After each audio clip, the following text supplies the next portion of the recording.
Hey everybody, how's everybody doing today? Welcome to a Wednesday live stream. I'm sorry I missed everyone yesterday because Tuesday's my normal day, right? But actually I had a photo job yesterday that I had to go to, so I couldn't stream. Um, Let me just check the audio. Yep, audio looks good, video looks good. I think we're all in good shape today, so hopefully everybody can see and hear me all right. Wow, so 2021, right? It's been it's been a heck of a year. Um, Really, it felt pretty much the same as 2020. Uh, I didn't really. I just feel like the last 2 years just meshed together, and hopefully 2022 will be a new year with new beginnings, and everything will be wonderful again. I don't know why, but the routine has been the same. With going out and stuff. I feel a little less anxious now, and I'm not as worried as I was in 2020. And there's definitely been more work, but uh, it wasn't like 2019. 2019 was a great year, I thought.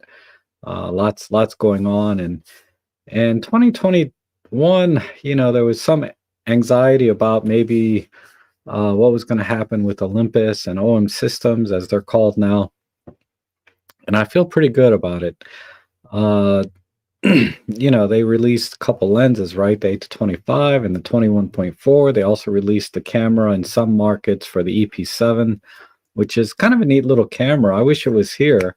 I don't know if I'd buy it because I have a Pen F, but still, I think it's a great little camera. I hope people that have gotten that are enjoying it and liking the features and things that are in it.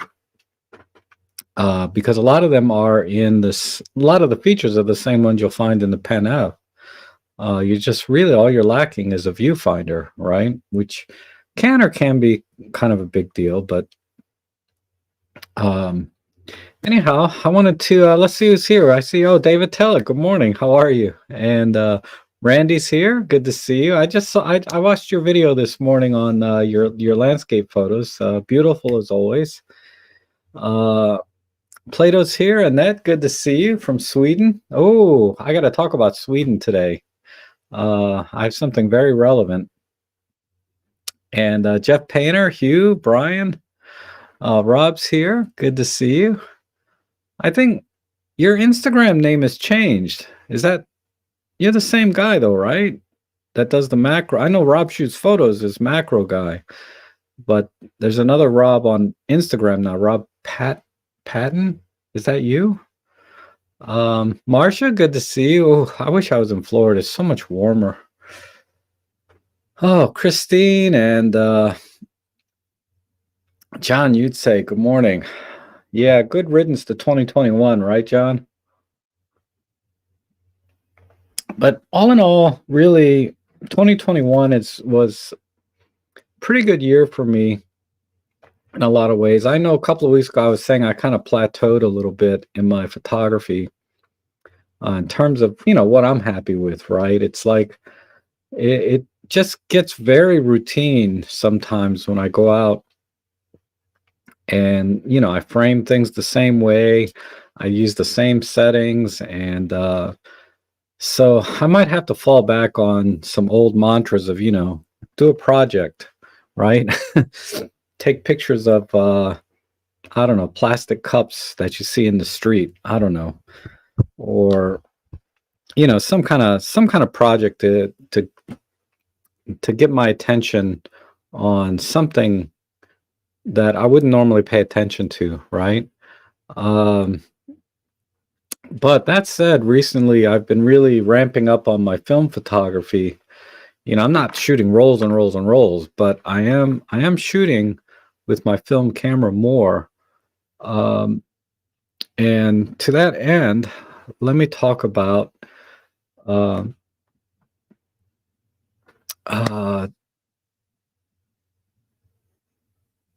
yeah, okay, Rob. Thanks for confirming that. I thought that was you because the icon was the same on Instagram.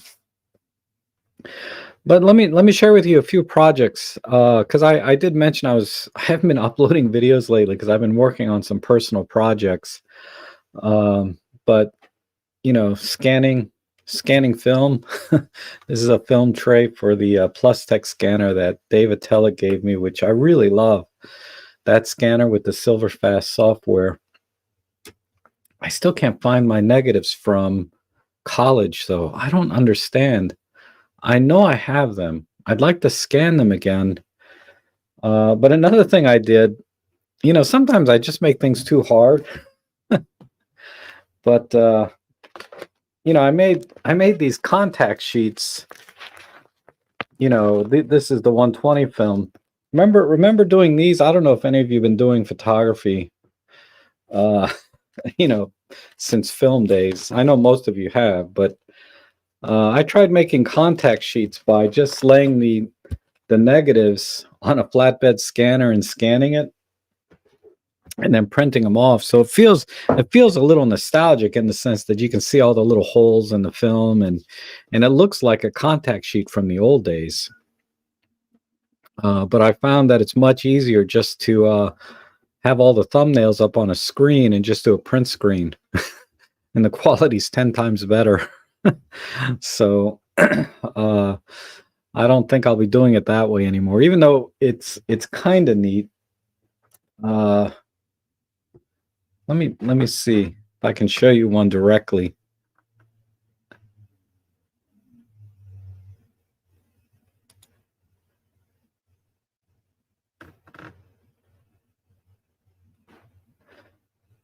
What was that? And Rob shoots photos. He just bought a Sigma 30 f1.4 for his Olympus and a 40 to 150 Pro.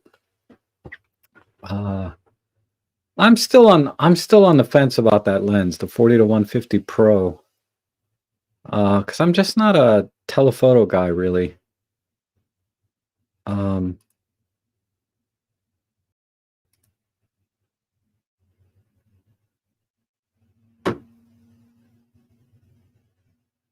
where are they?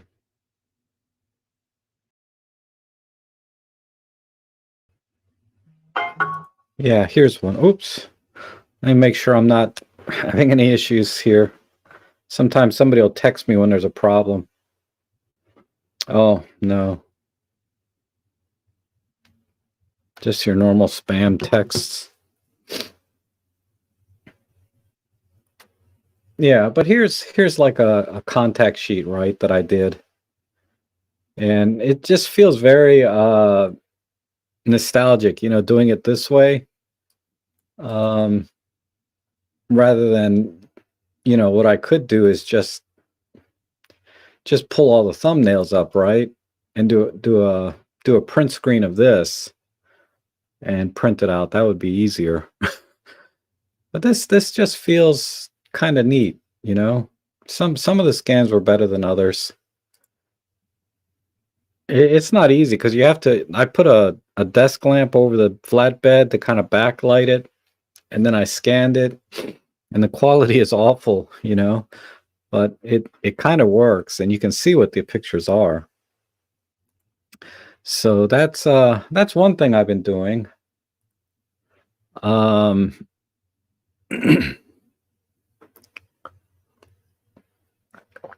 yeah, it should work fine. The X Pro trigger with the EM5 Mark One should be no problem.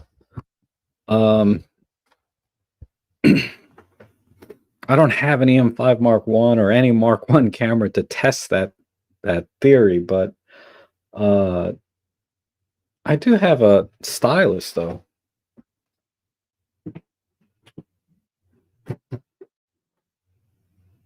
You said the X1 trigger? I always like to answer questions when I can. So this came out about the time that the Mark Ones were out, right?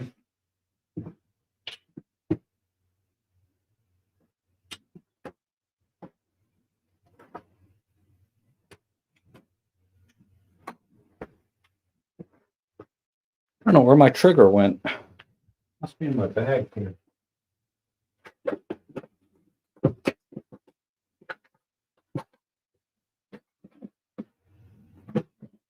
Yeah, I bring it as a backup for my photo jobs. So if I put this on my stylus and it works, it'll work on an EM5 Mark 1.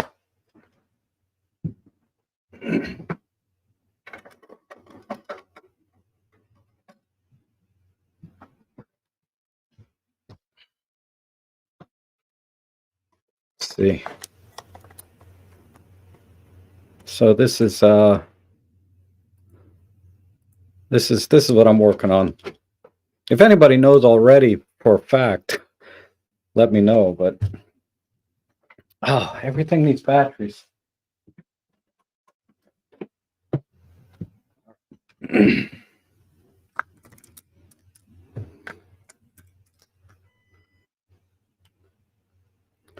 So channel A, let me test. Channel 2 group A. Channel 2 group A. Why isn't that firing? Oh, there it goes. Oh, it had to charge up the capacitor. All right, so that's working. And then the question is, oh, now I need a memory card. The question is if, let's try TTL. If TTL works, then everything works, right? So we'll change this to TTL.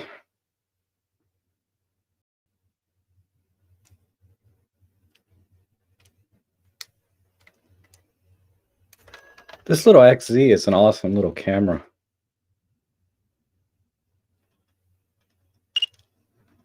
Oh yeah, let's see.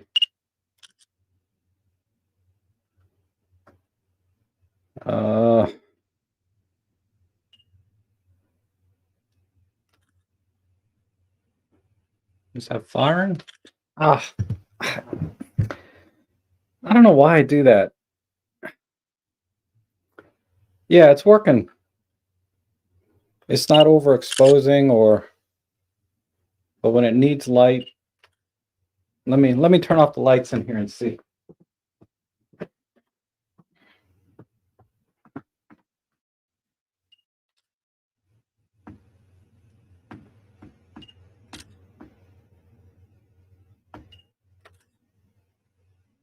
And if I turn the flash off, it should be too dark.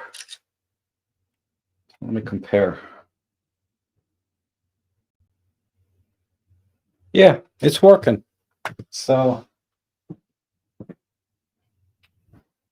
let me do one more test. I'm sorry. I just want to be 100% that this works. Okay, no.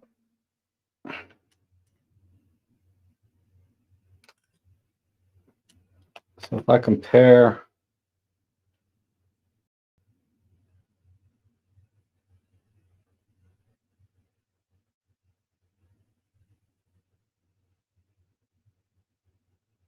if I set this to,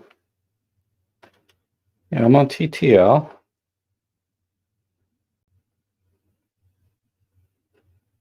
I have the flash.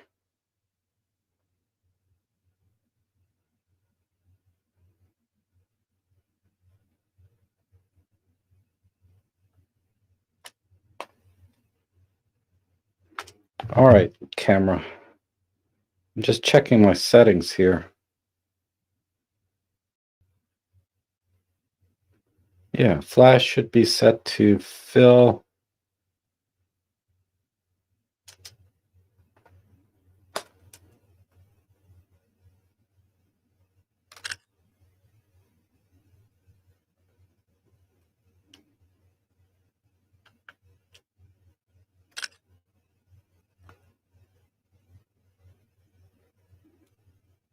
I'm still here. I just have the lights off.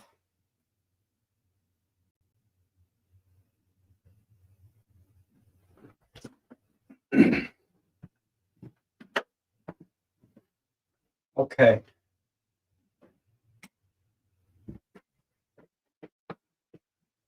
So, Alec, the best I can do is tell you that it works on this camera, which came out when all the Mark 1 cameras were out.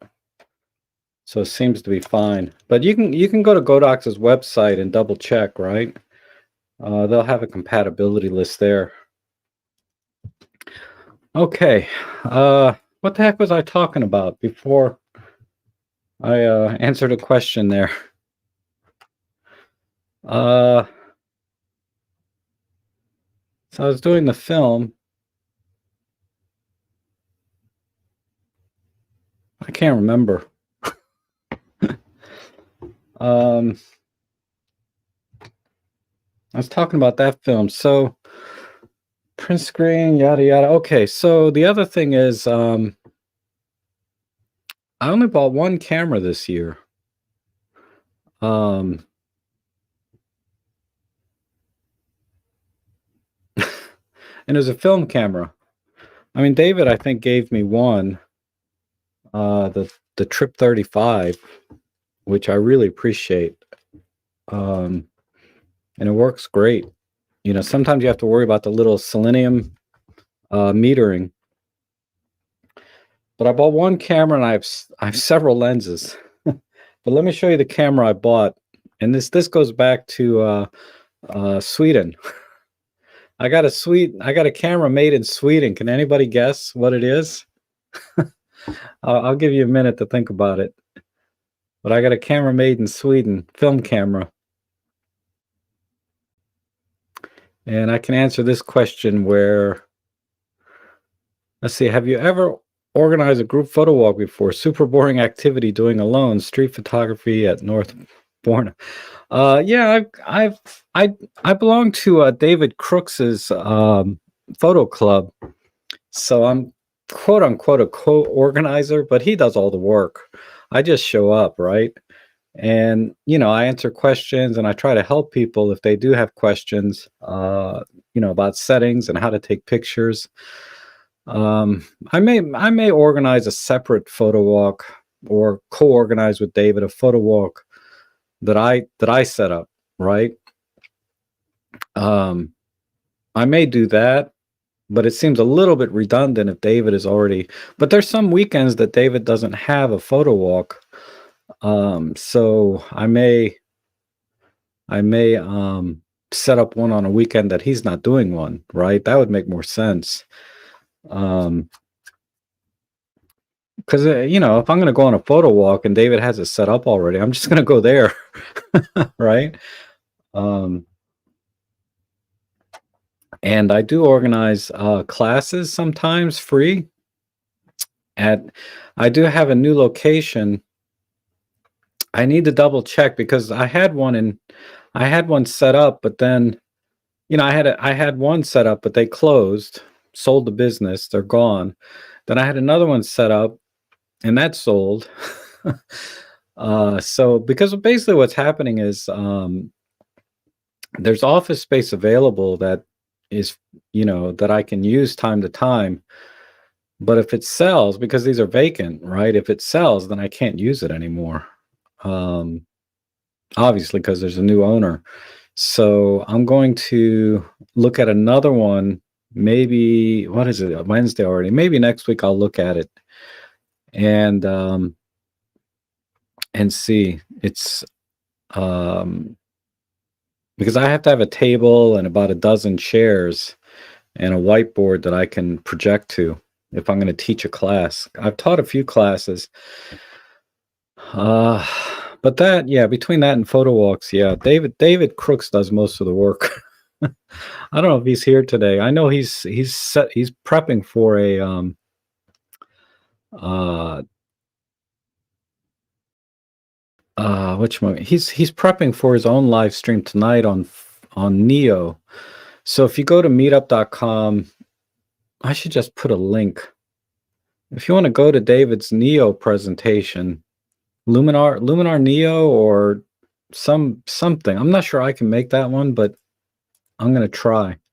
Let me see if I can find it real quick without killing my stream.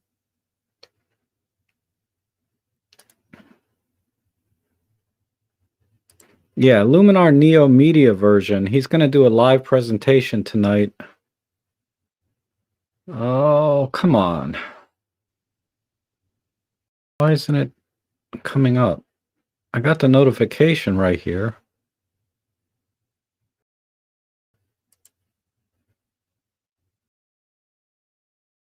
Virginia Beltway meetup.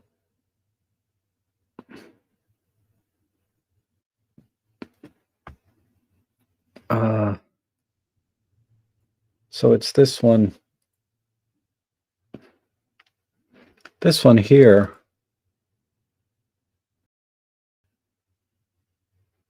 So if I copy this and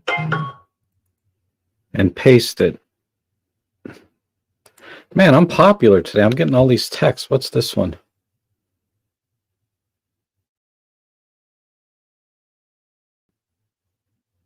Kim. Who is this? I'll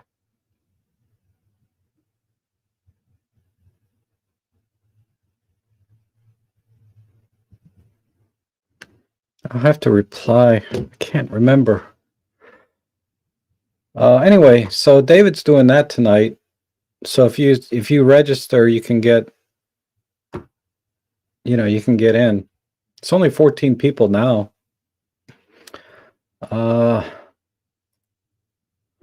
Anyhow, let me see. Let me catch back up. Oh, John Paulo's walked in. How you doing? And yeah, I had a great Christmas, and I'm looking forward to the new year. Yeah, David, I did get it. Yeah, it's a Hasselblad. Oh, Jacques is here. Yeah, John Paulo's guessed it. And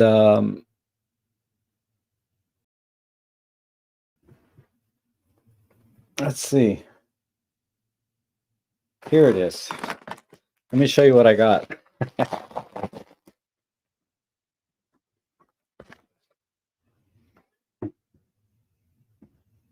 It's a 500C, okay, not the CM or 501. There's a bunch of 500 series. This is the original. And I checked the serial number, and it was made in 1969.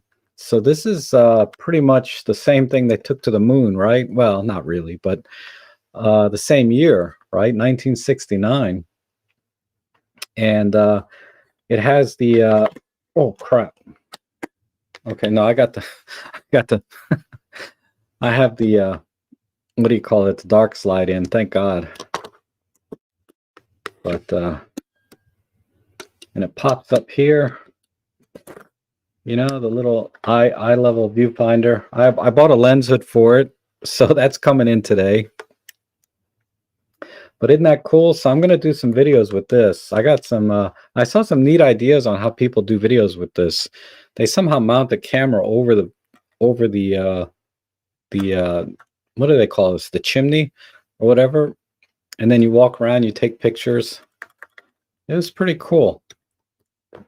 And I don't know, I probably watched about 50 videos about this camera to make sure I know how to use it, right? So I got a good idea, not jam it, right? Because these things can jam. So before I cranked the thing or did anything, I watched a lot of videos about how to buy a Hasselblad, what to look for, yada, yada. And I got such a good deal on this. Probably about at least $600 less than you'll find these on eBay or what they sell for on eBay. So the viewfinder is a little dark, and it's, with my dying eyes, it's hard to focus, but it has this pop-up thing right here, magnifying glass, and with that, I'm good. And I also have the 90-degree prism, which I can easily focus with. That's not bad, but it's so freaking heavy. This thing with the camera, with the film back and the film in it, this weighs 1,400 grams, like 1.4 something kilos, which is three or more pounds, right, of camera. Let's see if I can do a shutter sound. Yeah, that's not the shutter. Well, that is the shutter and the curtains. It has these curtains on the back, which is not the shutter. The shutter is built into the lens.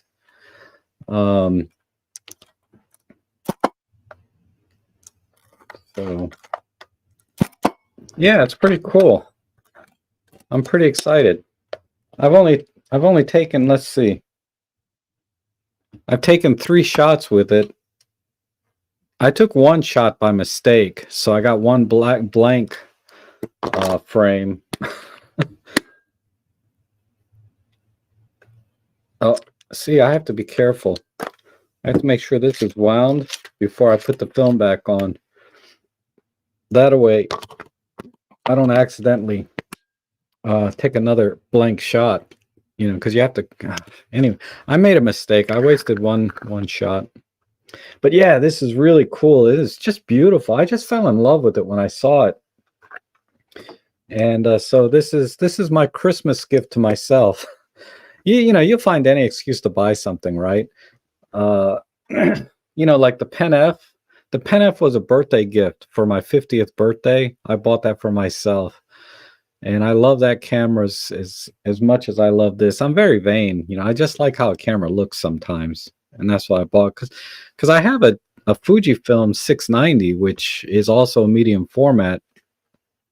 But man, that thing is just butt ugly, right? Um, but this is beautiful, and it's a square format, which will be interesting. Uh yeah, the waist level finder. Thank you. I couldn't think of the name. I'll get used to the different parts on the camera. But yeah, the chimney. Uh, it's the waist level finder, and it just so happens I had a bag that this camera fits perfectly into. I don't know if it will with the lens hood. I might have to, but it fits perfectly right in here. Okay, so somebody noticed this. This is another thing. This is the Rob Trek haul for Christmas. I bought all this crap for myself. I did buy a lot of gifts too, but not like a Hasselblad. I didn't buy anybody a Hasselblad. I wish I could. I guess I could. I could give this Hasselblad away, right? But I don't know. I'm just too selfish, maybe. I don't know. Anyway, I bought the 35 millimeter f2. Lauren recommended this lens to me for my Fujifilm because I have not shot that Fujifilm at all in 2021. So the Fujifilm X-T30 that I have, I didn't shoot at all the whole year. Same thing with my Panasonic. I got a lens for my Panasonic too, the S5. I'll show you that in a minute. But this is $199 and it's hard to find. I got lucky. When I went to buy the Hasselblad, I said, "Do you have this lens?" Because I couldn't find it online anywhere. Everybody sold out. They had it. So this because the reason I got this is because the zoom lens that's on the Fujifilm now that came with it, it's the 18 to 55, 2.8 to f4. You know, it's well regarded zoom lens, but uh, I didn't like it. You know, it's just big and heavy and bulky. So I got this, which is very small, compact, lightweight lens. And then I think I'll feel a little more inclined to take the Fuji out because you know me, I don't like, you know, a guy who just bought a Hasselblad is going to say, I don't like heavy cameras. The irony, right? But that's different. That's special. I'm talking about digital cameras. You know, I'm not a big fan of heavy gear. I haven't even opened this yet. You guys want me to open it? Maybe I'll just open it. We'll do an XC 35 millimeter unboxing. So wow, it comes with a manual and actually comes with an owner's manual and it's pretty thick. What the heck can you say about a lens other than put it on the camera? Wow, there's a whole couple pages on just safety. How to take the lens cap. Anyway.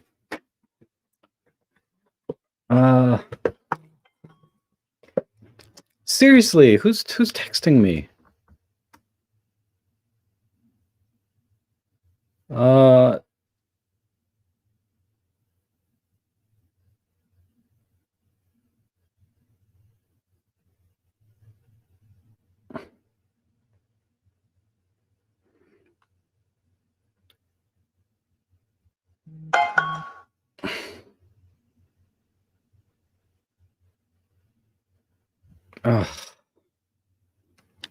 Okay, I'm sorry. Here it is, the lens. Oh yeah, this is tiny. It's really small. It's about the same size as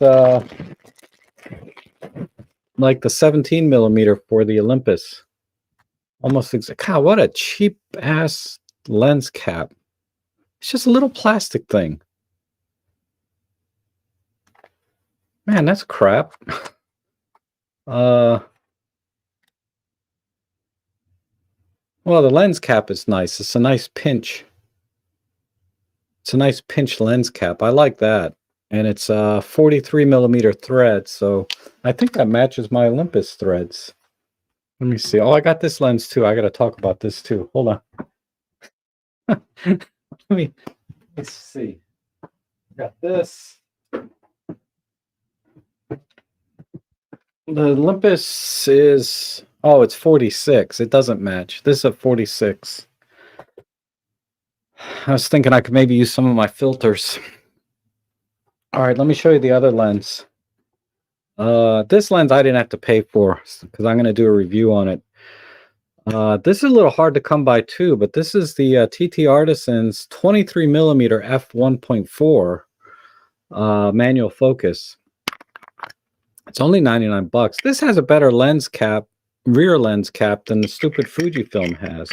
I never seen such a pathetic lens cap come with a lens. That is ridiculous. But yeah, it's about the same size as the 17 on an Olympus. So this might get me to take my Fujifilm X-T30 out. Now I have zero image stabilization, right? Nothing in the lens and nothing in the camera. So I'm going to have to keep my shutter speeds up like I do with the Nikon DF. The Nikon DF has no stabilization either, right? But anyway, this has a 43 millimeter filter thread also. Nice all metal design. This is not a review. I'm just telling you what I see so far. I like this nice metal mount. Really good quality. I've taken a few pictures with it already, and they're fine. They're out of focus because I was just driving when I took the picture. I tried to do hyperfocal distance type photography, and it's hard to do that and drive at the same time. So yeah, I'm pretty excited. So look for some vlogs with the X-T30 and with this lens. I'm going to do a couple vlogs with it, and then do a full review after I used it for a couple of photo walks. And then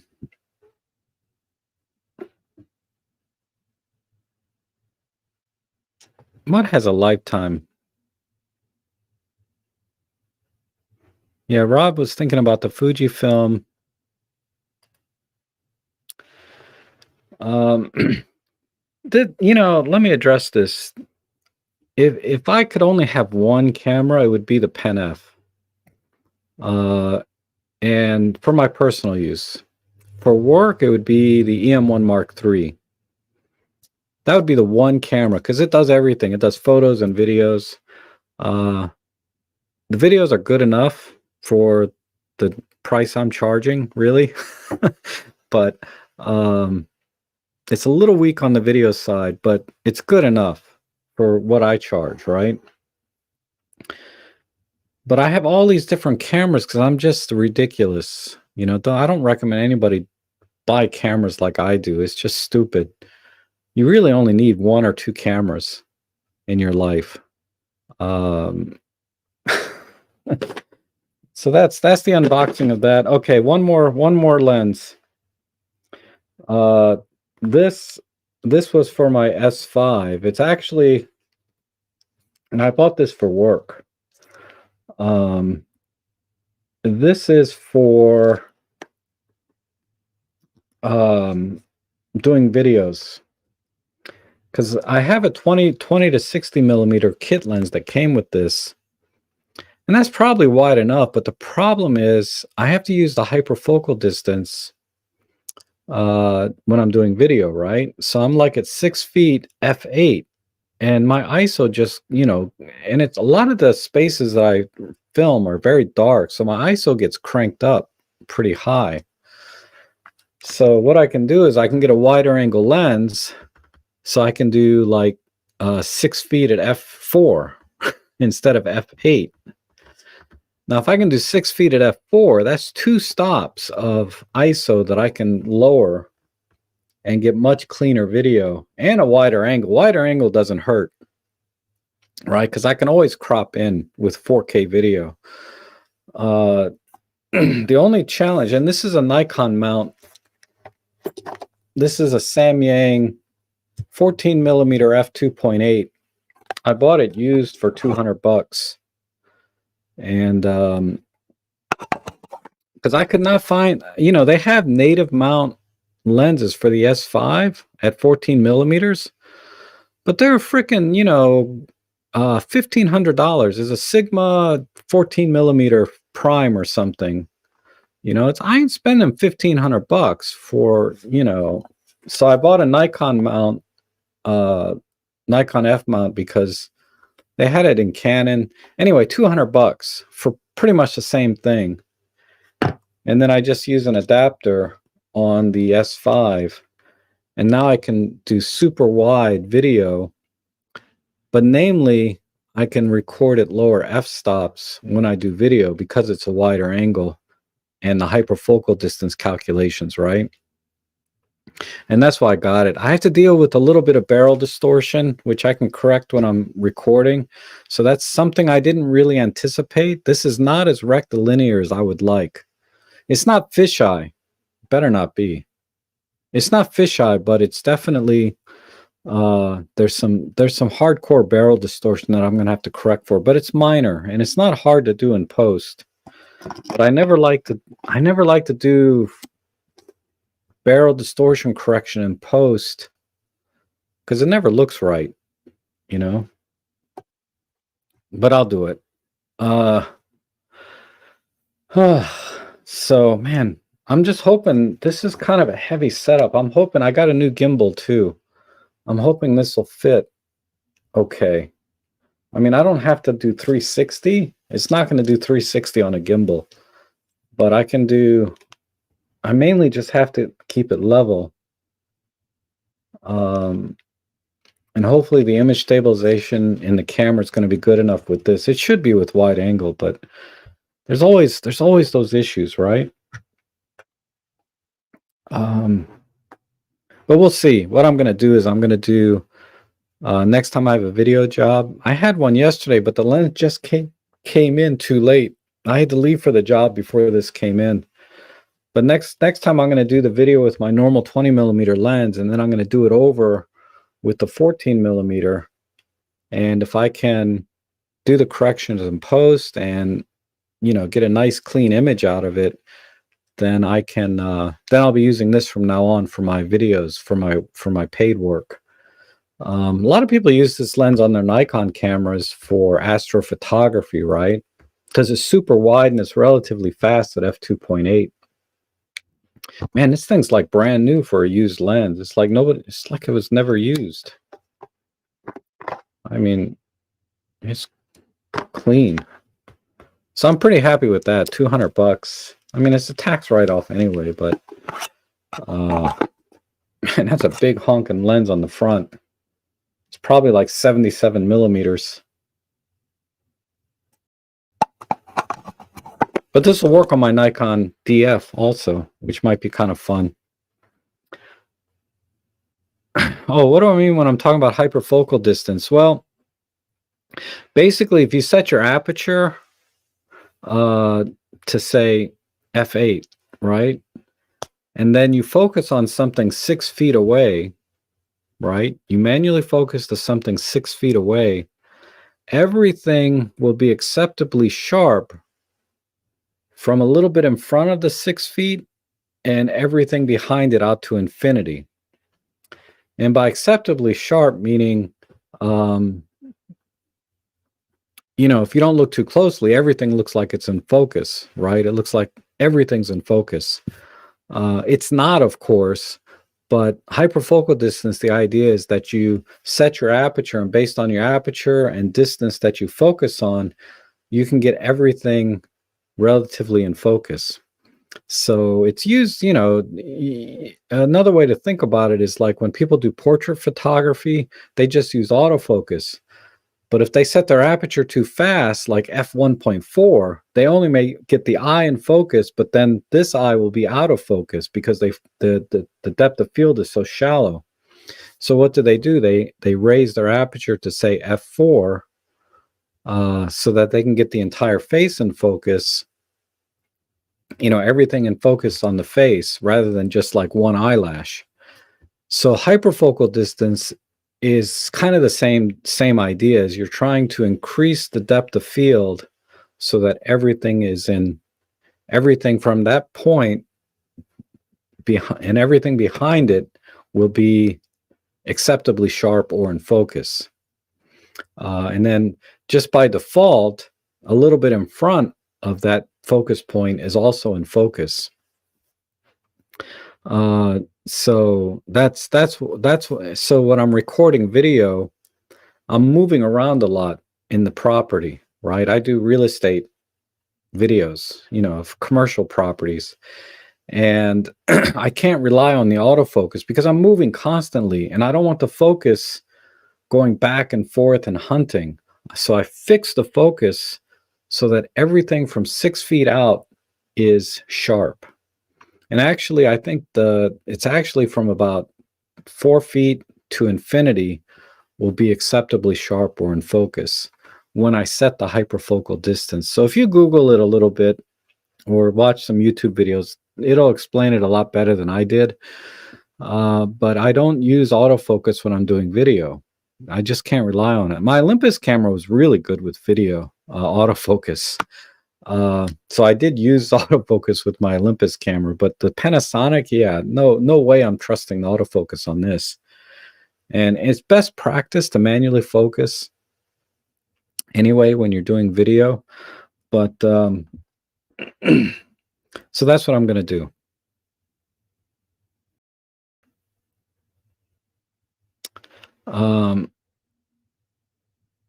The old photojournalist mantra, F8 and don't be late.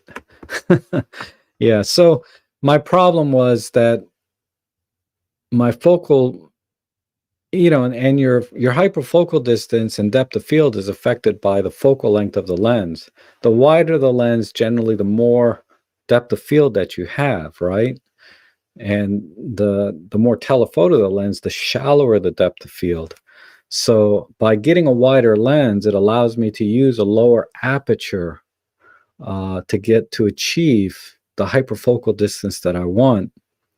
And by using a lower aperture, I can get lower ISOs when I'm recording video, which will thereby give me cleaner images.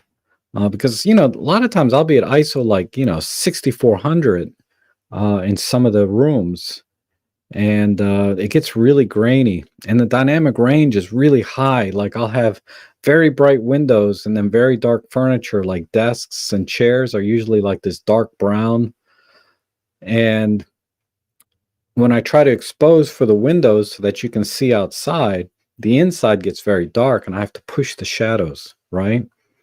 And by pushing the shadows, if I'm at a high ISO, even like ISO 1600, if I'm pushing shadows in video, it gets very, very grainy. So saving me 2 stops of ISO by using a wider lens, in theory, should give me cleaner video in all different kinds of lighting situation, because it's not just low light, it's high dynamic range. You have to expose for one thing or the other.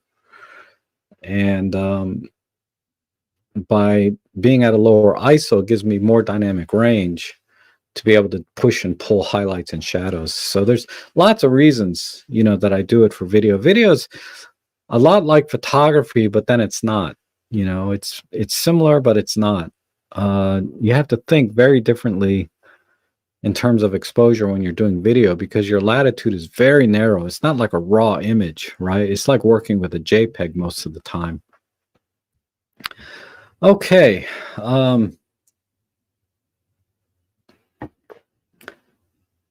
There is another thing that I bought, and I need to ask you guys. You guys might know. I bought one of those film scanners for Super 8 film. Super 8 film like this. I don't think this is Kodak. I do have some Super 8 Kodak Kodachrome that I scanned, and it's beautiful. But this, does anyone know what brand of film this is? Because most of the film that I have to scan is like this, but there's no name on it. And the lead on it, you know, the lead is just white. So I have no idea what brand of film this is. I'm just curious. Was everything back then just Kodak Super 8, or was there other brands of Super 8? So if anybody knows, that would be kind of cool. I'm just curious. I'll have to look at the film again to see if there's any differences in color. And I will talk about the different scanning methods I use maybe in another video. I accidentally deleted everything because I used a projector and just used my camera to record off a white piece of paper. And I posted that video. You know, it's a 1-minute video of me and my dad when I was like in 1969. And I love the color that I got out of that. But I'm not seeing that same like color with this. I mean, I could grade it and make it look like that, but there's nothing like just seeing the original, you know, colors and stuff that were recorded to begin with. What's this say? That's what I like about my 17 f1.8, the manual focus clutch to hyperfocal length. Whenever I want to do that, I just pull back. Yeah, for street photography and stuff, that works really well. The other Rob is talking about the focus clutch on the 17 millimeter, that, and it's got these very fine print that I can't read at all. I mean, honestly, I use just autofocus when I use this lens. I don't bother with manually focusing, but I'm gonna have to do that with this. This has got the same hyperfocal distance or depth of field. I don't know what they call this, but it tells you what's going to be in focus, right, within a certain aperture and distance and all that.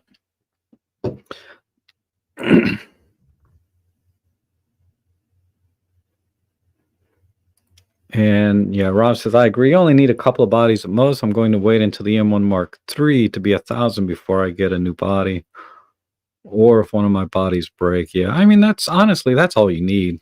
But there's lunatics like me, right? A film photography fair. There were other brands, but I think they are still Kodachrome. Okay. It's just weird that it just came, maybe because the other film that I got came in the box that said Kodachrome on it. Let me show you.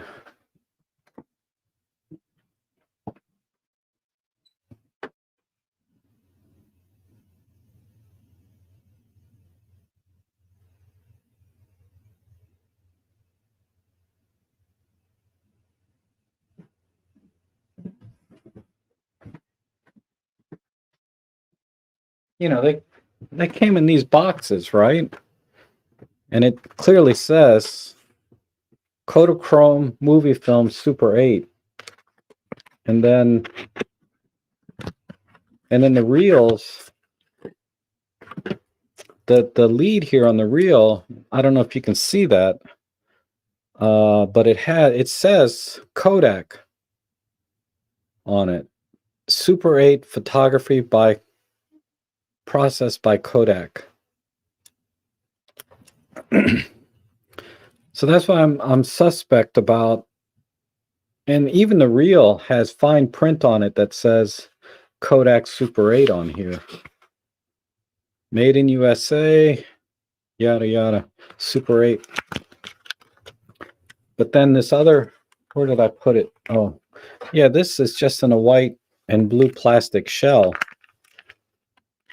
And the lead just, the lead doesn't say anything, it's just white. So I don't know. That's why I was curious if there was something different or not about it.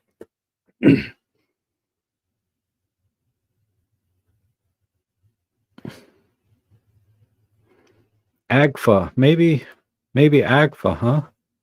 Okay, possibly. It just doesn't say anything on it. Oh, hey Rick, how are you? Yeah, it could be Agfa. Uh, but there's absolutely nothing on it to tell me one way or another. But once I get all these done, I got about 50 more rolls to go. uh I might create a little montage and share it with everyone. Like I said, I shared a little 1-minute clip on my channel. And then I'll talk about the difference between recording it using your camera on a white piece of paper, which I prefer. It's much faster and it's more organic in the sense that you're recording what a projector is projecting with all its flaws, right? Because the lenses were so bad on at least the projector I had. The lens is so bad on it. Parts of the images in focus, other parts are not. But if we were watching this at home with the family, that's what we would be watching. So I kind of like that organic kind of look to it. And certainly the colors and dynamic range were much better, believe it or not, recording directly using my camera versus using this scanner. Because this scanner, it does a great job, but it doesn't have quite the dynamic range as recording with a larger sensor camera off a piece of paper. But seriously, anyway, but my projector broke about eight rolls in. After I got to about the 8th roll, the projector stopped working. The motor just died, and it wouldn't pull the film anymore, unfortunately. So it'd have been cheaper to buy another projector than that scanner, but then I didn't want to buy another 50-year-old projector that could break again, right? So I just bought a scanner instead. Even though the quality's not as organic or have the same dynamic range as doing it manually on a white piece of paper, it's fast and efficient, creates a single image, but yeah, it's a much more efficient workflow, and I'll get it all done, even though it takes longer. And Agfa is a Belgian company. Okay. Oh, John is here. How you doing, John? And yeah, surprise live chat. So Lauren, I earlier in the stream, I don't know if you just got here, I got the 35mm f2 for my Fujifilm. This is the XC version, so it was $199. So I'll let you know how this goes. Supposedly it's a great lens. I watched a few reviews on it, and I bought this instead of the 23 because it was cheaper. I don't want to spend too much on my Fuji stuff. I got the kit lens that came with it. Now I have this. I also have the 35mm CCTV lens, which is a manual focus piece of crap, but it makes nice swirly bokeh. So I might try and have some fun with my Fujifilm later.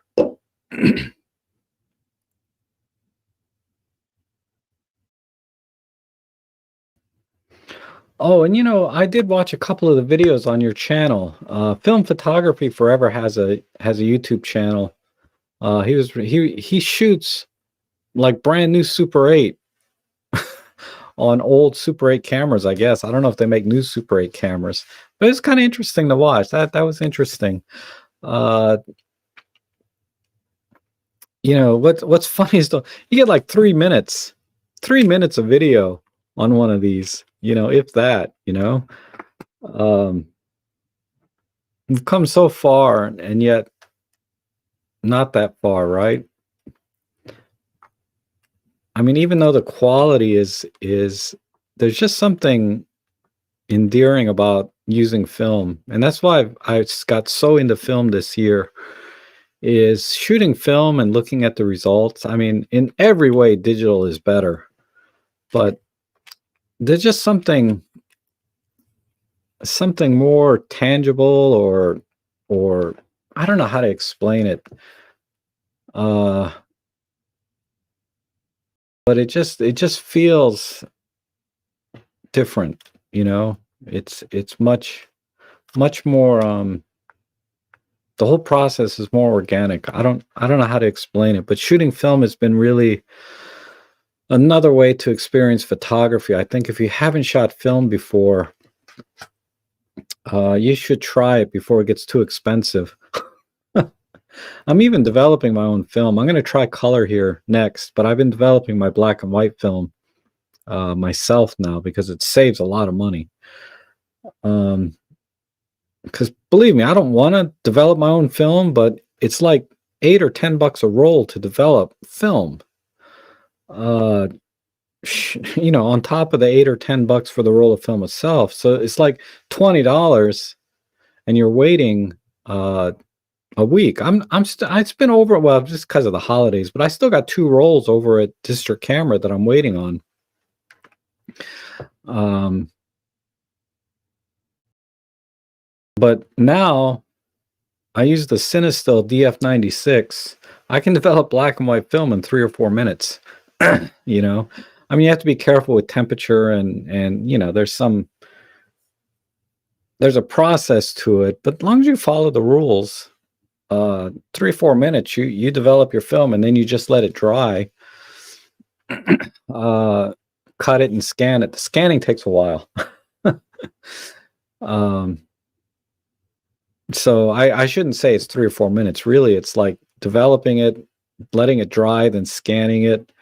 But, I can look at the images I took same day. Within a few hours, I can look at the images of the pictures I took from my film camera rather than, having to drive out, which might be a few days, if not, it took me a year to get my first few rolls developed because I just never went in to develop them. But now we're talking, a few hours. I have all my film developed, and I can scan it and look at them and enjoy them.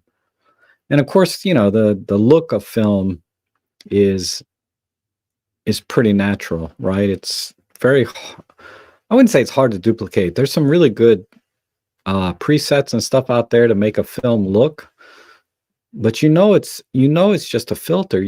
It's not the real thing, right?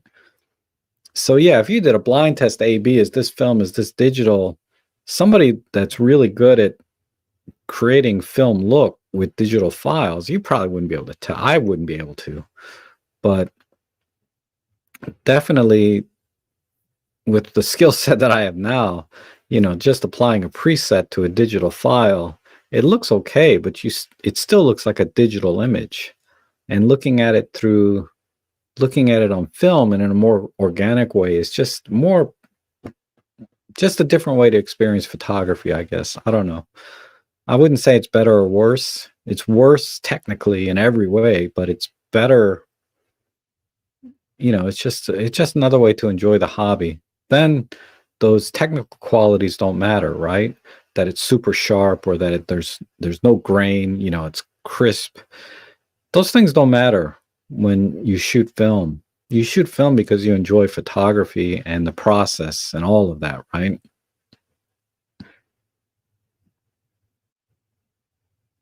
Oh, Druid's here. Good to see you. Um,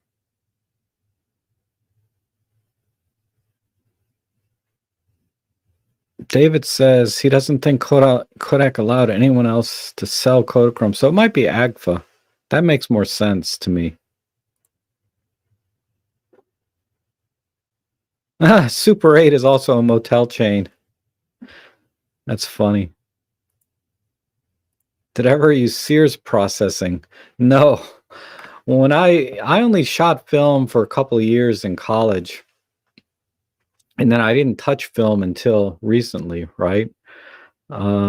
Maybe a little bit in the late 90s when I did a little bit of travel, but um, back when I was in college, I used to go to Photomoto, the 1 hour photo hut. It was like a little 1 hour booth down the street from my house. Not down the street, but a couple of miles from my house.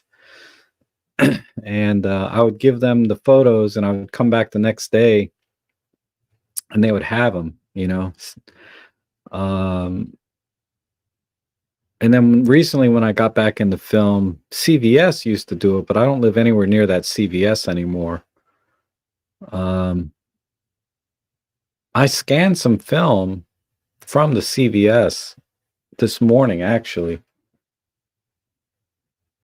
That's actually this screensaver behind me right now, or this backdrop. This is actually film that I scanned this morning that was processed by CVS.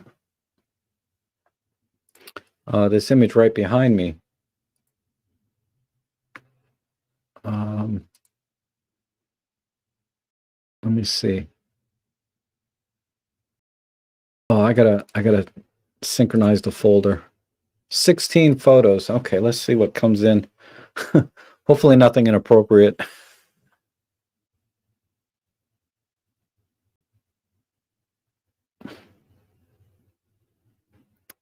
Yeah, the Bell and yeah, my dad's old projector was a Bell and Howell, but like I said, I got through about 8 rolls before it died. Um,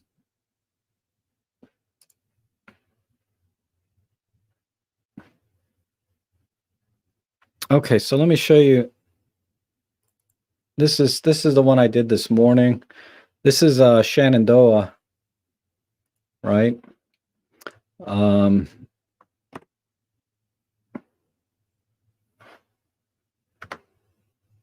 oh, why is this?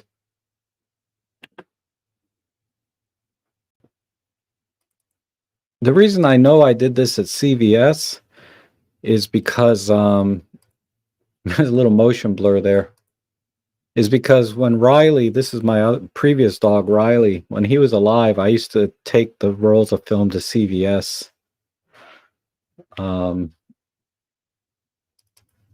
Yeah, that's a crap photo.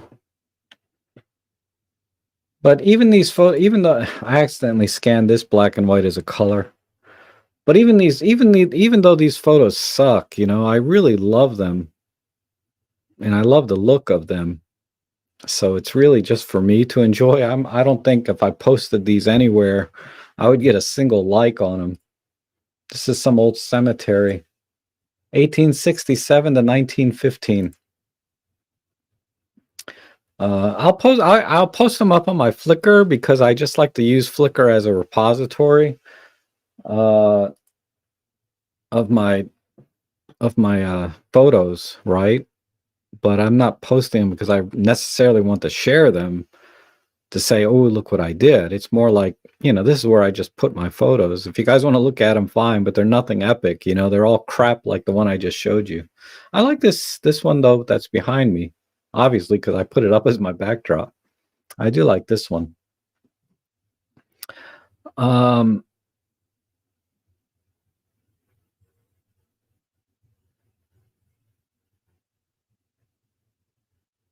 Super 8, yeah. And then Rick says, if you're filming off projection screen, angle both the projector and the camera at the same keyhole angle to avoid hotspot in the recording. The trick we use when re-recording. Oh, interesting. I mean, I was very conscious of this, the keystoning, right? I made sure the camera was, it's almost like the TLR cameras where they had one lens, two lenses, right? That's kind of how I set up my camera with the projector, so they were right there, and they were both pointed up at the same angle, just slightly, just maybe 5 or 10 degrees, so that I didn't get any keystoning errors, and they came out really good. Like I said, that 1 minute, the 1 minute video I posted on my channel was that's a recording off my Olympus camera. But I can't refilm anymore. I had to buy a scanner because my projector broke. Oh, Robin Wong's in the house. How you doing, Robin? Good to see you. Hope you had a wonderful Christmas and Happy New Year, of course. And oh, John, you've used DF96. Oh, I didn't know you were shooting film. I'll check it out. I've seen a lot of your black and whites, but I I didn't realize some of them might be film.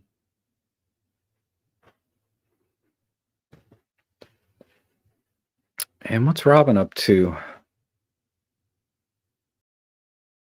Oh, you got some flooding going on. Wow. Yeah, I hope all this works out. Says Gary left behind 2,500 rolls of undeveloped film when he died. Famous street. Oh, yeah. Wow. It's just crazy. It's crazy. I don't know how many rolls of film were never developed and just lost forever. That would be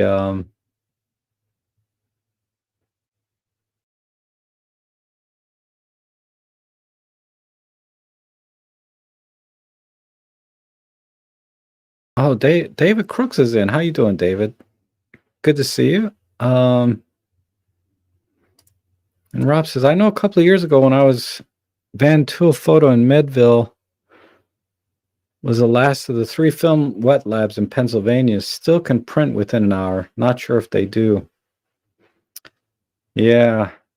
There it's a 1-hour photo lab that I went to a couple of years ago. I used to get a few rolls developed there, but I haven't been out there in so long. You know, it was 2 years ago before COVID that I used to go. And I hopefully they survived and they're still there.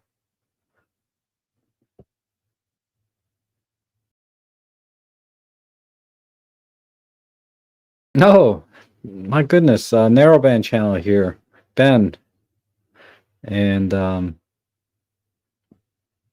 well, he's asking, when do you think we'll hear about the next camera? Gosh, I don't know.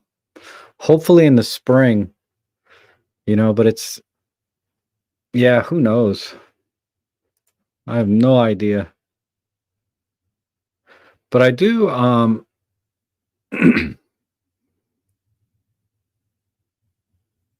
are you going to ask me about? What is John Truman going on about?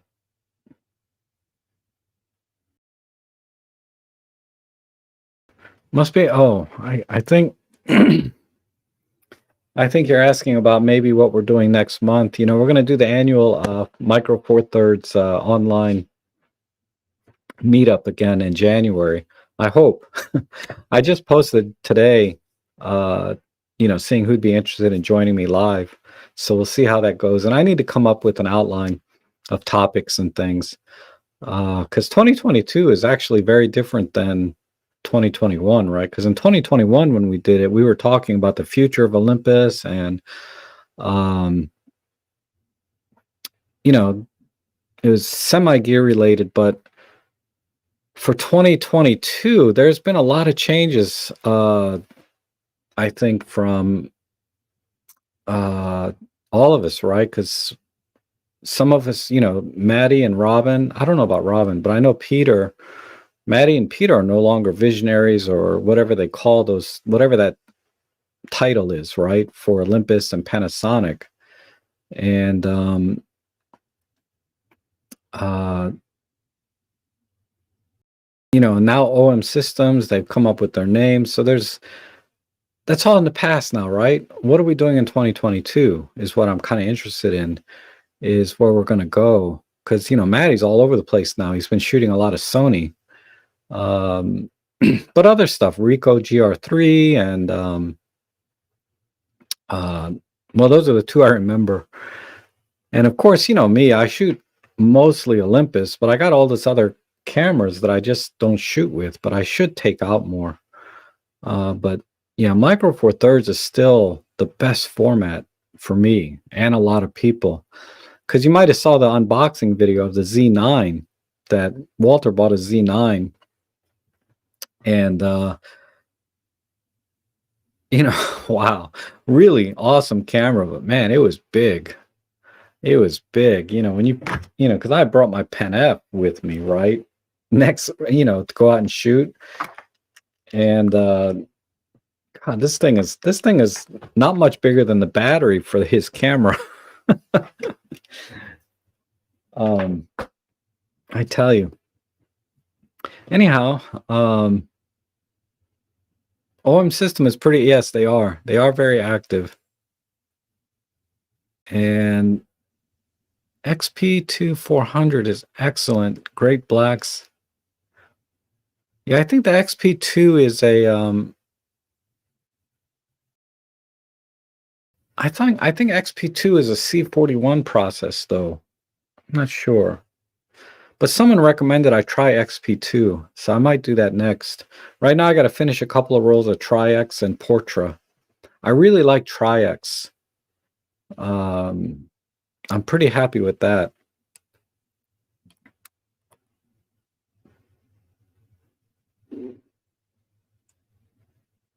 Mm. So that's what's been going on with me. So I've been talking a couple hours about me.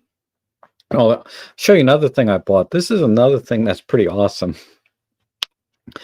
This is a this is a vacuum and a blower, right?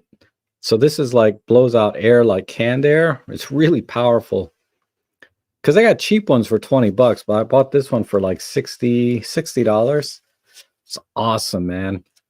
Uh, it's really good for blowing dust off film when you're scanning. And my projector, my film scanner for my Super 8 film was, all this film is old and dusty. So I have to clean it every 2 or 3 rolls with this. And this has been, man, this thing is, you know, it's it's pretty awesome.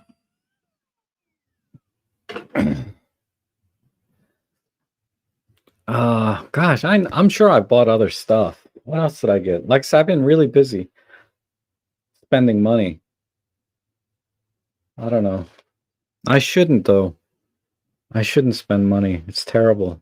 I bought a gimbal, I bought a lens hood, I bought that vacuum cleaner, and then I bought all the gifts for Christmas. That was a chunk of change.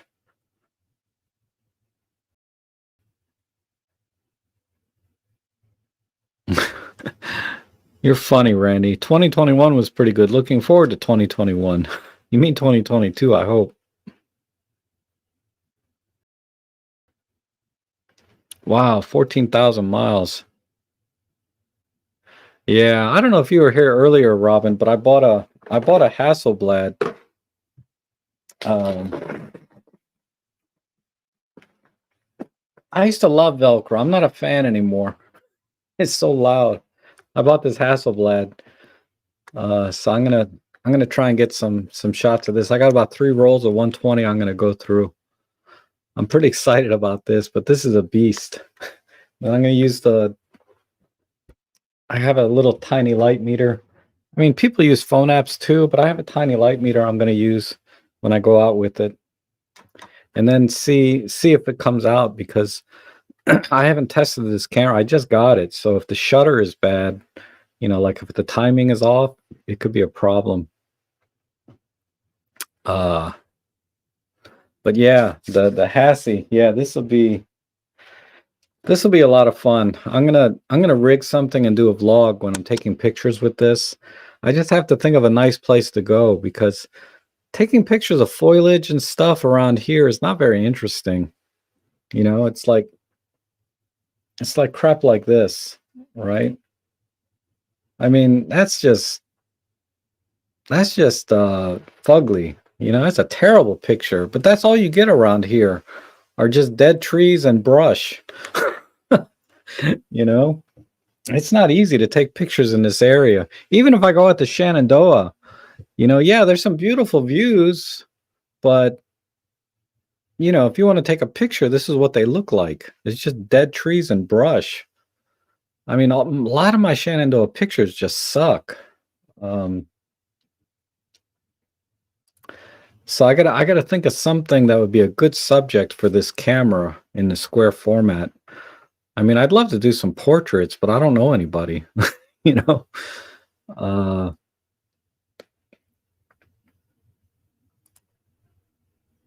that may change though.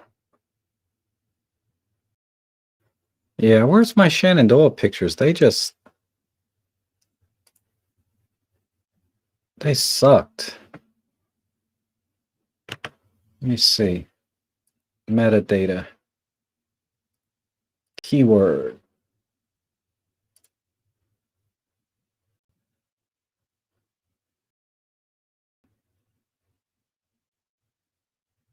I got nothing in 2020.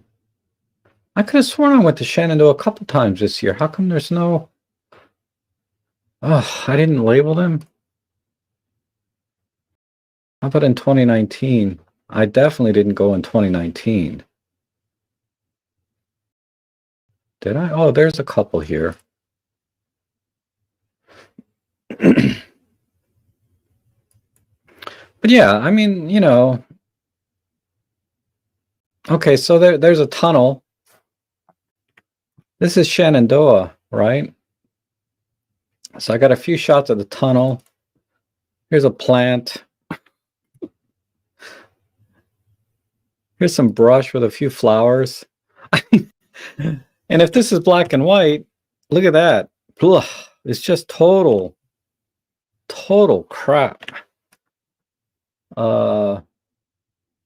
But I have some, if I have something to take a picture of, like Ellie, then it's okay. But if I'm just trying to take a picture of some brush or some trees, oh my God, it's just, you know, okay, a butterfly and some bugs, those are always fun, but look at this picture. What the hell are those? I don't know. Body snatchers. A moth. Let's see. I was trying to get those. Okay, so here's a landscape shot, right? I mean, this is what I mean. When I go out to Shenandoah, I can't get any shots that are any good. You know, like, what would this look like in black and white? Ugh. Just awful.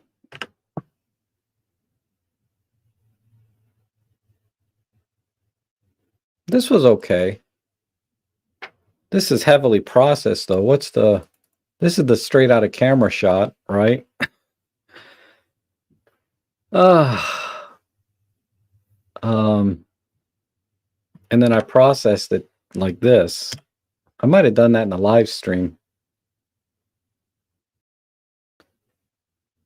But yeah, these are just these are pathetic. And if I go black and white, it's like, oh, come on, you know? Anyhow.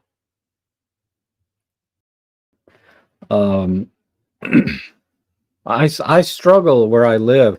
It's not like all these UK landscape photographers. My God, they got such beautiful landscapes, you know, huge mountains and lakes and you know, just what is this, Snowdonia and the Lake District and all kinds of places to go to. They got lighthouses, big rocks. I mean, and then you know, you come out here and it's just brush and bushes and a few dead trees. It's tough. Maybe it's because I don't know what I'm doing. You know, I'm not a landscape photographer, really. I'd be curious. I would love it if like the Photo Tripper and Thomas Heaton and all those guys came out to Shenandoah and tried to take pictures and see what they get. Right? I need some inspiration, you know? I don't know. I struggle to get decent pictures out there.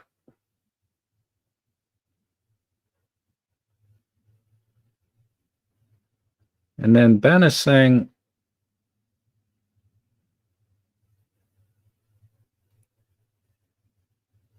oh, New Zealand. Yeah, right. New Zealand and Iceland. It says, I don't know. I don't know if those are different countries or the same thing. Now, New Zealand, if you watch, there's a movie called The Secret Life of Walter Mitty. If you're a photographer, you need to watch that movie. It's awesome. It's awesome. I assume most of you are, right? Otherwise, why would you come to a photo chat? But yeah, The Secret Life of Walter Mitty. I mean, the movie itself is, you know, same storyline. There's a little comedy in it. It's not a bad movie. But from a cinematic standpoint and photographer's standpoint, amazing. I think it was in New Zealand. It's amazing. Amazing, amazing. Um,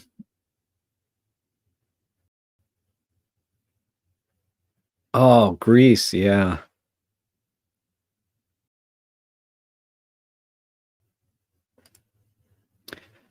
So I have Joshua Tree. Yeah, that's out in California where Randy is. Right along Randy should take some Joshua Tree. Well, he has some. But yeah, that's way out there. I ain't got jack out here. I got some evergreens and some oak trees and some holly trees. That's about it. Maples, in the fall, it's very pretty. This is one of the most beautiful areas in the fall, which I got no pictures, but um,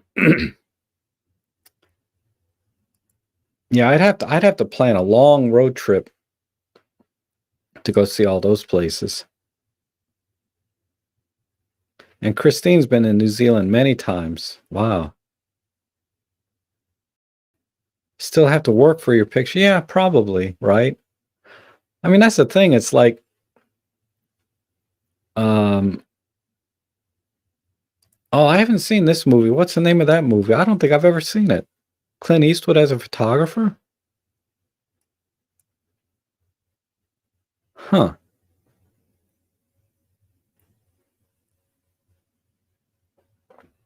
Yeah, Joshua Trees in the Spring.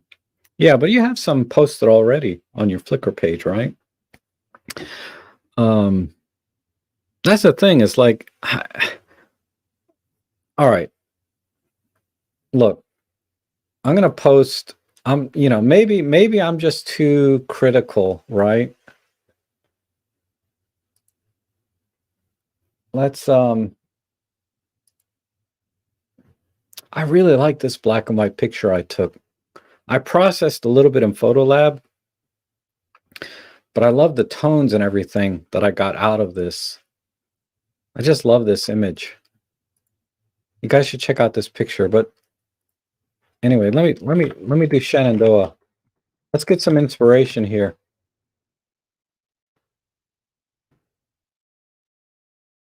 Okay, these are my Shenandoah pictures.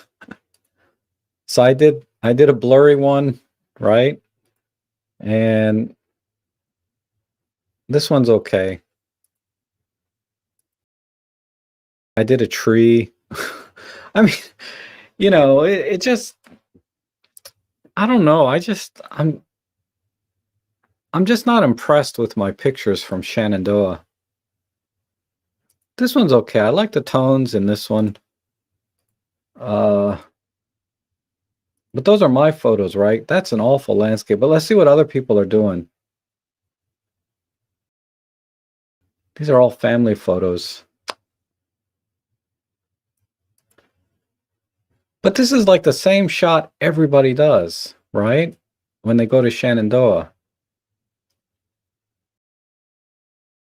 I just don't see anything.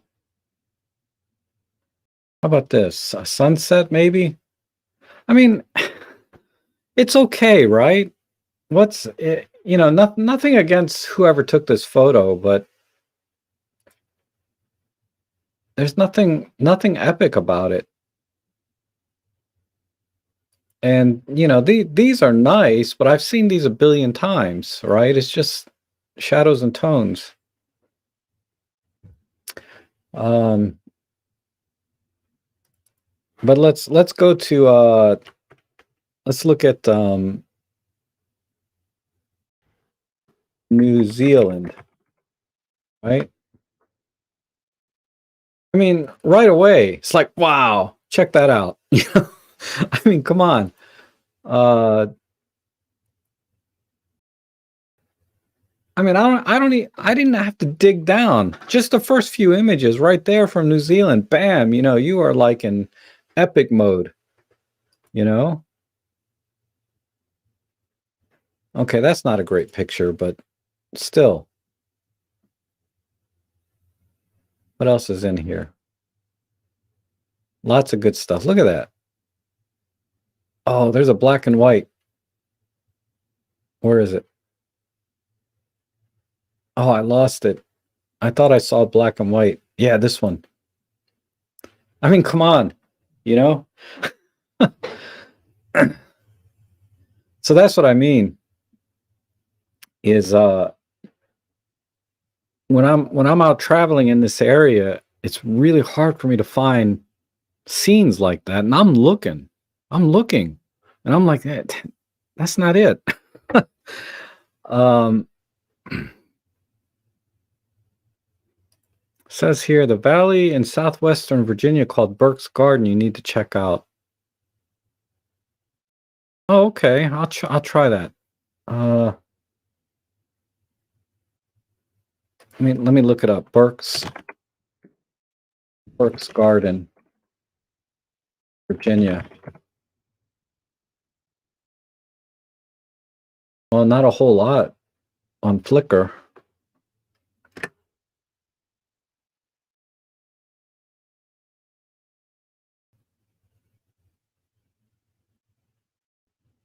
This is it's better.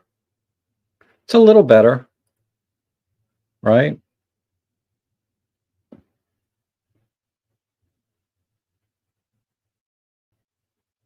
I could I could see that. I mean, these are fall pictures. Fall pictures always look good around this area. But yeah, there's some potential here. This is not a good picture, but there's a lot of potential here. Like I could, if I walked onto this scene, I could get a decent picture. You just have to go at the right time of day and weather and all of that. You'd have to plan it out a little bit.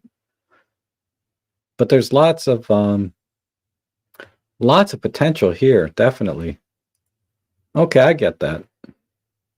That sounds good.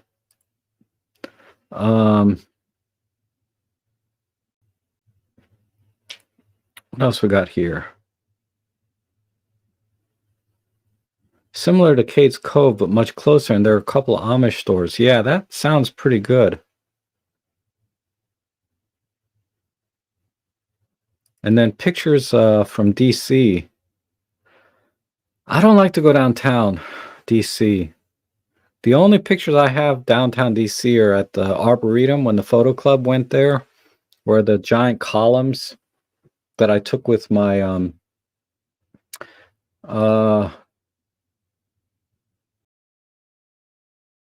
let's see.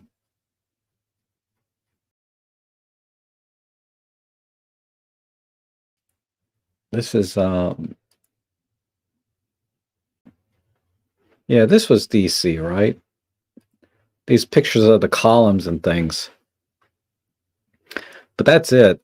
I am not going downtown. I'm just too nervous. I mean, the parking situation is bad enough, and then the speed cameras are constantly. Just getting there is nerve-wracking, right? I'm like just sweating bullets just getting there, and then once I get there and park, I'm like worried somebody's gonna shoot me or I don't know.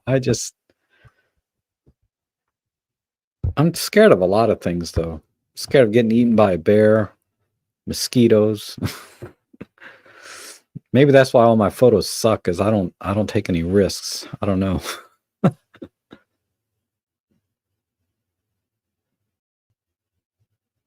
I haven't heard anything about raising prices. We'll see. I think I got billed already $60, which is the same. I mean, my first year I paid a little bit less because it was a promo, but I'm paying $60 this year. I just got charged like $60 last month or something. Yeah, in Malaysia, when I was in Malaysia, we had all these little coils, right, that we put all over the house. Because the house I stayed in Malaysia didn't have screens or anything. They were just blind, just shutters, right? And then it was just bars. There was no glass, right? A lot of houses in Malaysia, they don't even have glass windows. They're just open, right? And you just close the shutters and that's it. So mosquitoes can come in and out left and right. Um, this is out in the country. In KL, Kuala Lumpur, everything is glass and steel there.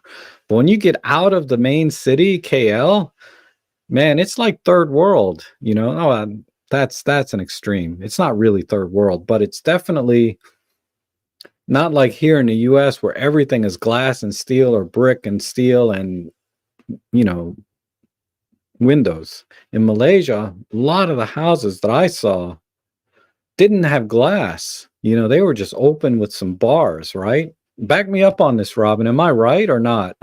Maybe it's changed since I've been there. I haven't been there in 20 years. But when I went, it was all, so we had to put all these little green coils everywhere in the house to keep the mosquitoes out. And they work pretty well.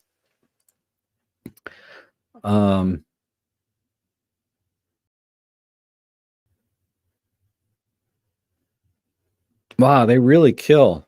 No kidding.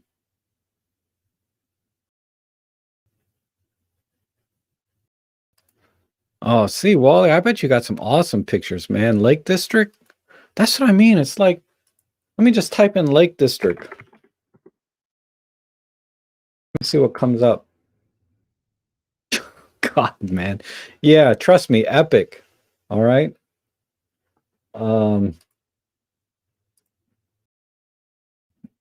Just like that, Okay, that's not epic. That's okay. Yeah, beautiful. Look at that. I mean, you got some scenes. Okay, that's normal. Oh, that's not bad. That's okay.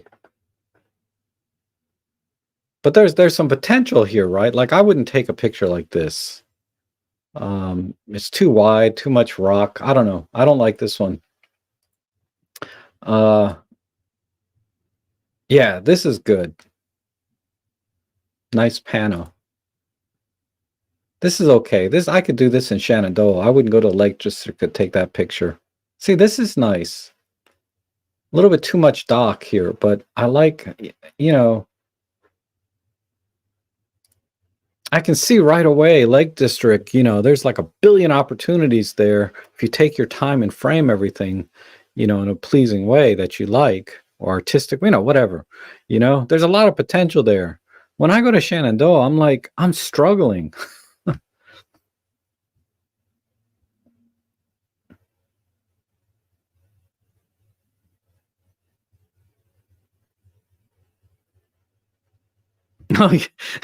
Man, the irony of that. Wally lives in a Lake District and he's not a landscape photographer. What the hell? Oh my God. Man, that's crazy. Oh, Lauren with the wisecracks. That's hilarious.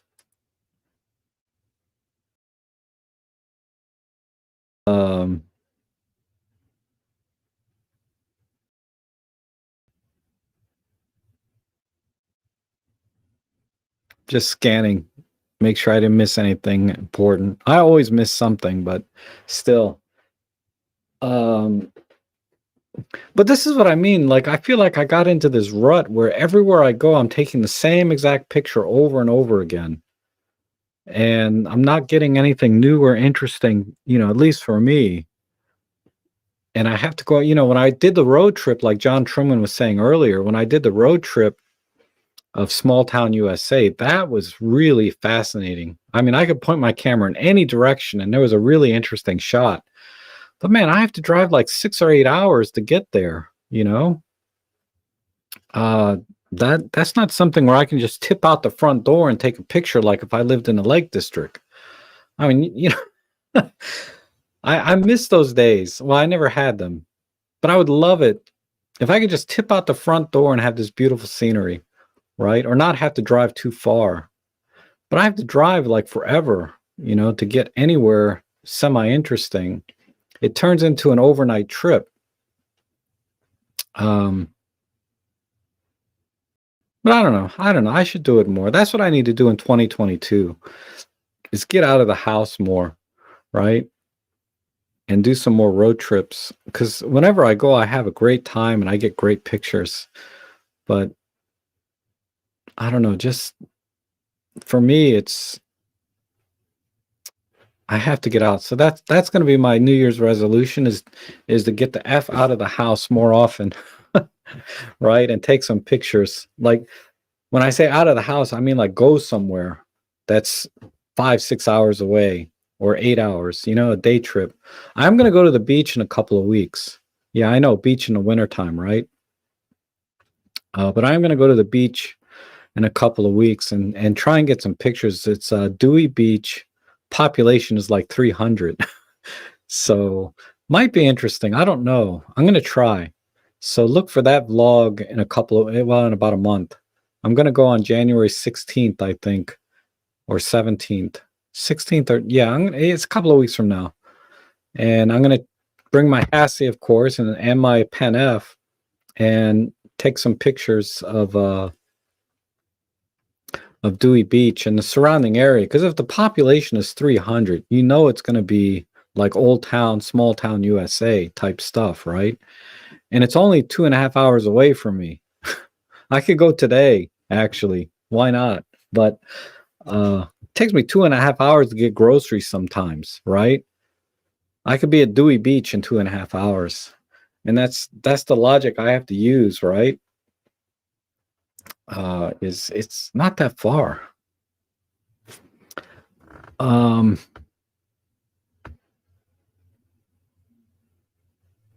Is my local down? No, it's not. It's total ghetto. I will not drive. It's very interesting though. If you like liquor stores and laundromats, then yeah, where I live is interesting. Liquor stores, laundromats, pawn shops.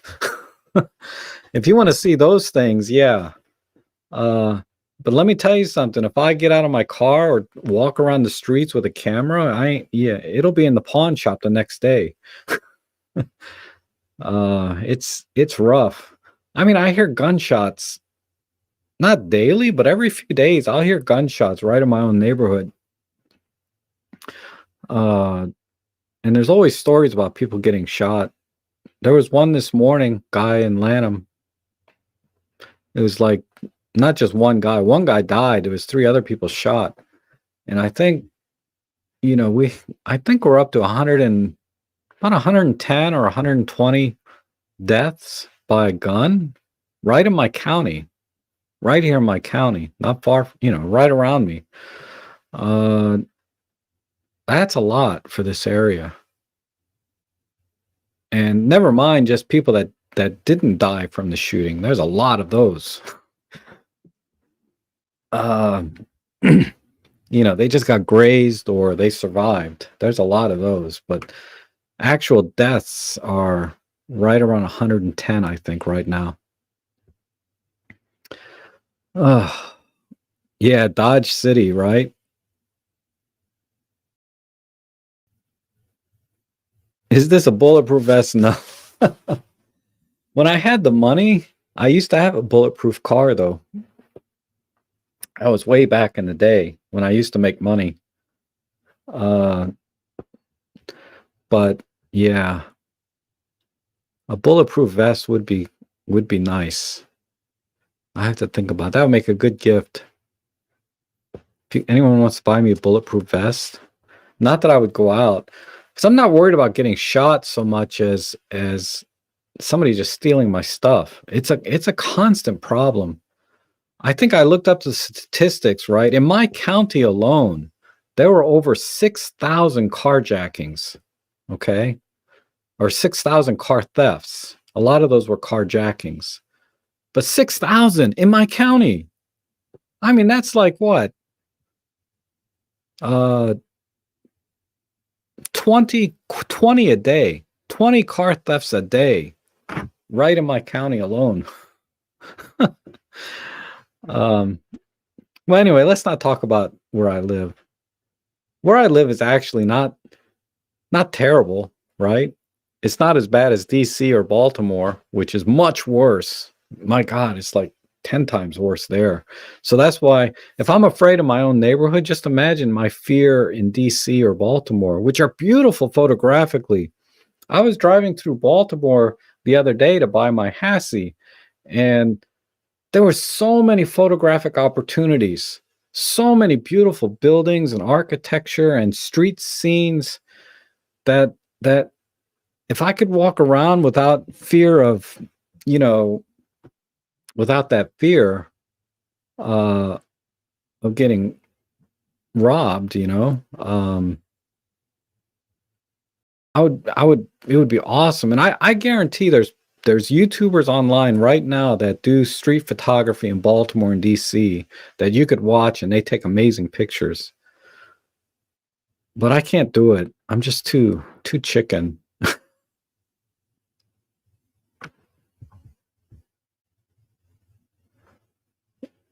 I would I am gonna move when I'm the oldest one in my family. Um when I'm the right now my mom lives a couple of blocks from me, so I have to stick it out. But then when I'm the oldest one in the family, hopefully not for another 10 years, then I might move. But for now, I have to stay in the area. Uh,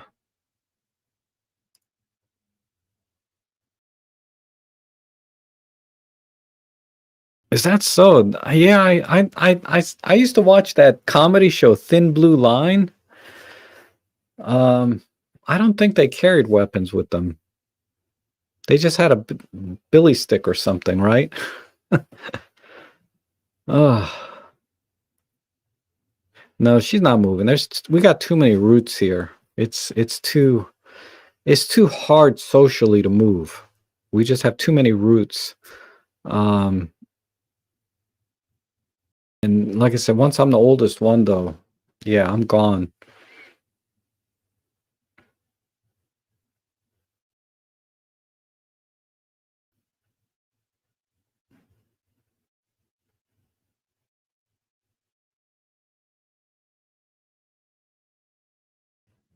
Okay. Oh, I should probably wrap it up soon. Um, anyway, so lots of stuff on my end, right? I showed you guys lots of stuff today and what I've been up to. Hopefully you enjoyed that at least. It's photography related. And like I said, so look for some vlogs on crap. Look for some good thing this has it's metal lens. Anyway, look for some vlogs on this lens and this lens to come. The 35 millimeter for my Fuji and this 23 millimeter for my Olympus.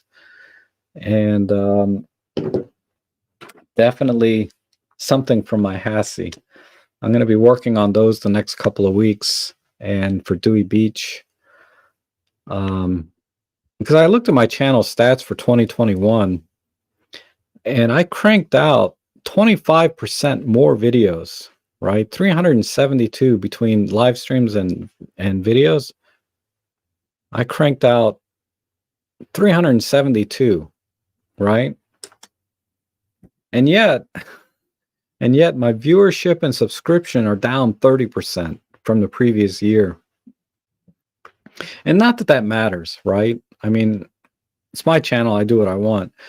But at the same time, if I'm spending all my time here, I don't want to bore people to death with my content. You know, why bother making the content if people aren't going to watch and they're bored? So I'm going to try and mix it up a little bit more with some more vlogging. But that surprised me. Let me see if I can find that statistic. I know half of you just left because I said I was leaving, right? But I'll share with you this one last thing. Where did I put it? I have a link to it somewhere.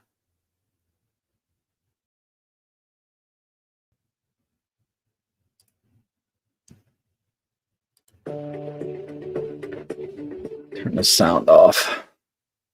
See if you guys can watch this.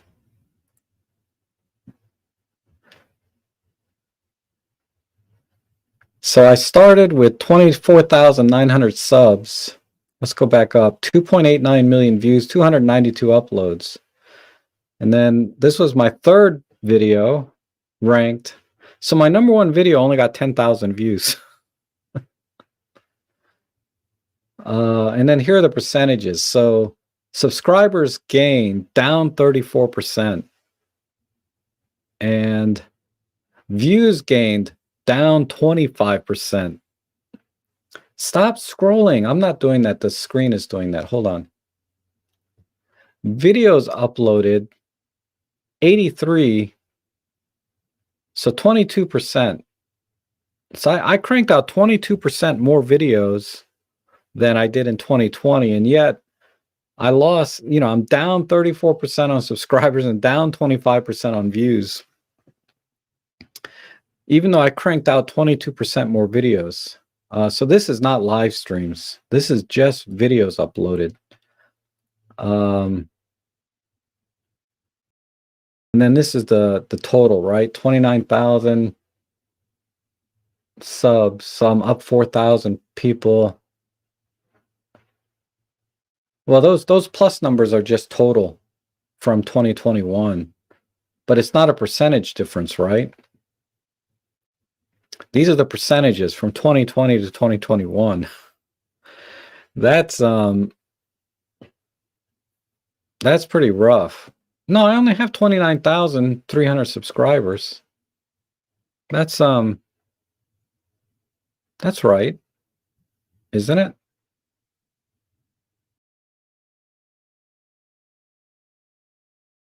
But that surprised me when I looked at it. I got this in the email today from TubeBuddy. That surprised me a little bit. Because I don't feel like I worked any harder this year, but apparently I did. I cranked out 22% more videos. But yeah, so what is that? What does that tell me, right? Am I just wasting my time? Are you guys not enjoying what I'm cranking out, or people moving away from Micro Four Thirds, and there's no, but see, if you look at like Robin's channel, I don't know if Robin's still here. You look at Robin's channel, you look at Peter's channel, and Jimmy and Maddie, all of them have more subscribers than me now, right? Substantially so in some cases. So I don't think it's Micro Four Thirds. It's got to be me. Compared to, if I compare myself to the other channels, right? That they grew substantially in 2021. Whereas I my channel just kind of went off a cliff. But it's okay. I mean, if I enjoy what I'm doing, it's okay. I don't mind doing it. But like I said, I don't want to bore people, or just keep making stuff, because if I'm going to make something, I want to try to make it at least interesting to somebody. The time to time I'll make a video that nobody's going to care about, right? Like my 1 minute 1969 video of me and my dad. Who cares, right? I mean, it's kind of interesting if you're very nostalgic, but for the most part, I do try to make a video that's semi-interesting, but apparently not. Okay, but anyhow, I'll go ahead and end it here on a high note. That I got 31,000 likes this year. I guess, yeah, plus 31,000. 2,900 comments. Half of those are mine because I always respond. I respond about 99%. 5,000 shares, really, and 100,000 hours watched this year. So that's I guess that's okay, right? But anyhow, oh, thank you, Robin. I appreciate that.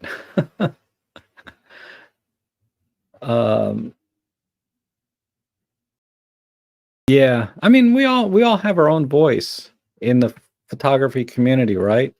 There's we have my voice, Robin, Peter, Maddie, Jimmy, Joe. We all have our own voice in the photography community, and people connect with us differently, right? Like when you watch my videos, you connect very differently with me than you may with Robin, for example, and what he produces. So we're not saying that their content is any better or my content's any better than anybody else's, and vice versa. It's just we connect differently as human beings to different kinds of people and different voices. So I never feel like I'm in competition with anybody. right? Just because Robin or Peter or someone else makes a video about, say, I don't know, how to take sunset pictures. I didn't make a video on how to take sunset pictures, but if I did, it wouldn't be in competition with their videos. It would complement them. It would just be another voice, right? Another way to communicate and share our passion for photography. And that's how I look at things, is not as a competition, but as a family of like-minded people. And that's why I love these live streams, because you guys come out and and we share our love for our love for this God, I'm so articulate. Our love for this craft, right? Photography.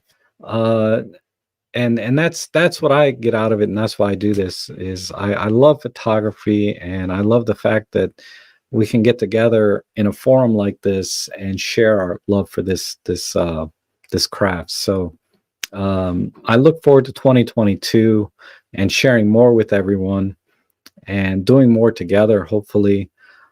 So thanks everybody for joining me today. I'm going to go ahead and end it here and get ready to take some pictures, maybe. That's what I need to do, is get out more. So you guys have a wonderful weekend and Happy New Year. It's been great getting to know all of you and sharing this wonderful I'm like in a tiny window and I'm trying to be all dramatic. And I'm like this tall in the stream. But anyhow, let me see if I can find a nice outro. We'll do an outro for once. I never do outros. There's one in here somewhere. Let's see. This one looks good. You guys have a great weekend. Thanks for joining me today.